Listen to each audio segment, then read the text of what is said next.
Can everyone please take their seats and we can get underway for this afternoon's business. So please find your seats and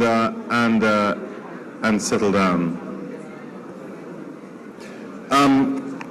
First of all, we're going to hear from Mr. Pavan Sukhdev, who I believe many of you may have seen or heard before.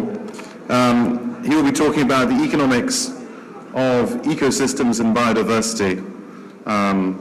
He comes from an organization called the Economics of Ecosystems and Biodiversity, otherwise known by its acronym TEEB. So please welcome Mr. Sukhdev to the stage and look forward to your attention. Thank you.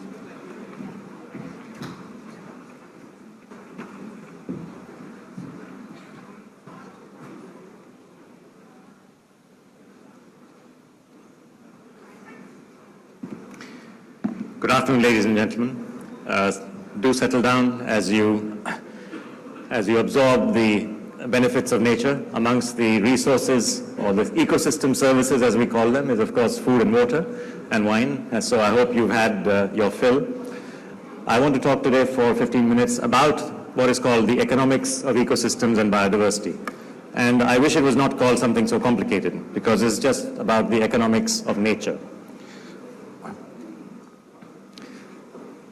The project is called TEEB, T-E-E-B, and I wish it were called TEN, T-E-N, the economics of nature. It would have made life certainly a lot easier for journalists and policymakers and commentators, but unfortunately it is what it is.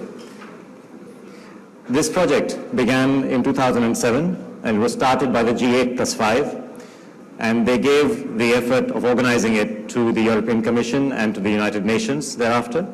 Several of you are familiar with the reports that we produced on the economics of nature, on the connection between climate change and biodiversity. And finally, last year, at the conference of the UN in Nagoya in Japan, we produced a whole series of reports meant for policymakers, separately for local governments and administrators, separately for businesses, and finally a few websites to get the message across to people as to what is the problem. And the key issue here is about the economic invisibility of nature. Nature provides a lot to us: clean air, fresh water, food, fuel, fiber, ecosystem services such as the prevention of damage from floods and cyclones, the retention of soil, the recycling of nutrients. All of these things are services from nature, and they are valuable to the economy. But most of these services come free. Nature does not charge for them. How many times have you seen bees or insects giving you an invoice for pollination services? That doesn't happen. So because of this economic invisibility, there is a problem, which is that these services are depleted. The resources that generated them, the capital, natural capital that generates them, is lost. It's because we do not attach value to what doesn't have a price. And because all of this, more or less, does not trade in markets. Nature does not have markets for its services. Because of that, we find that the lack of price results in an impression that there is lack of value, and these things are treated as free goods. That's called the tragedy of the commons. An example of this is, of course, rainforests.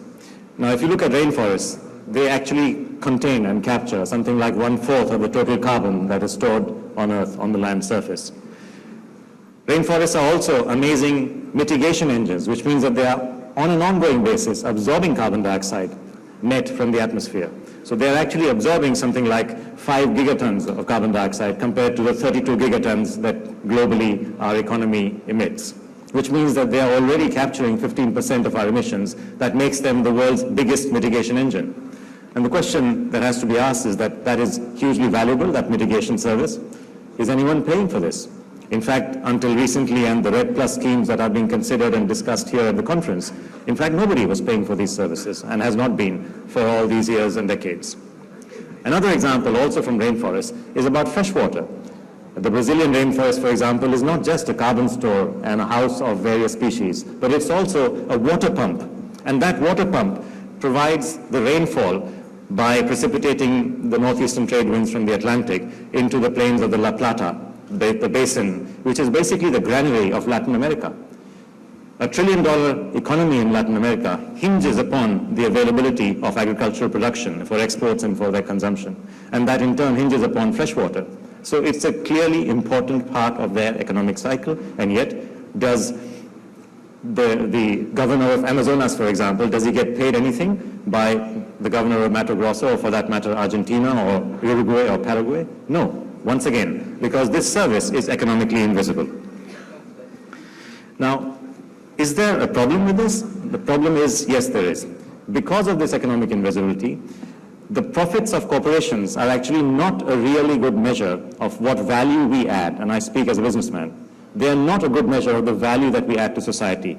We make profits and we may make losses for the public because of our carbon dioxide emissions, because of our use of fresh water, because of our emissions, because of pollution, because of chemical pollutions and so on. And a company has estimated that value, that cost to society of doing business as usual, and that is legal business as usual, that cost is almost $2 trillion. And if we add to the top 3,000 companies the cost of other companies and the cost of government business, in other words, public sector, that is almost as much as $6 trillion, which means almost 10% of the world's economy, of global GDP, is every year being borne by society as a cost. That's the cost of doing business. So the first reason why nature's economic invisibility is a problem is that it is just too significant. It is too big to ignore. We can't keep calling it externalities, as some economists like to do. They are just too important for us. We cannot ignore them. A second aspect of this is about poverty, because when we calculate how much these services are worth, and you can work out how much it will cost you to get fresh water and nutrients if you don't get it from nature, when we calculate that, the answers between countries like Indonesia, India, and Brazil are in the range 10 to 20% of their GDP on an annual basis.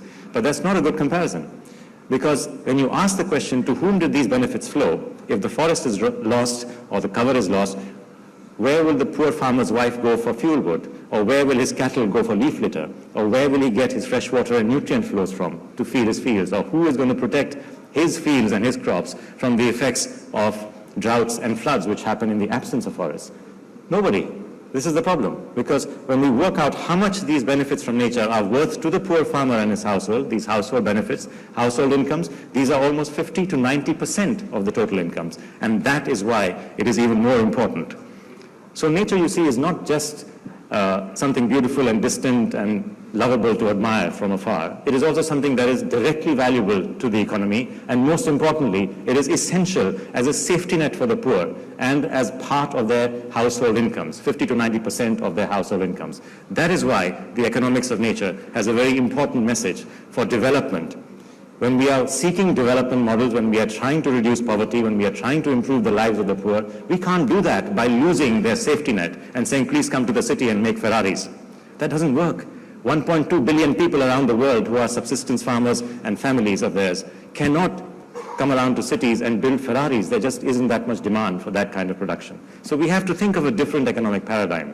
That economic paradigm has to include the recognition of natural capital. And I was delighted to hear from a colleague from World Bank this morning, because the World Bank has launched a project recently which accounts for the value of natural capital in the national accounts.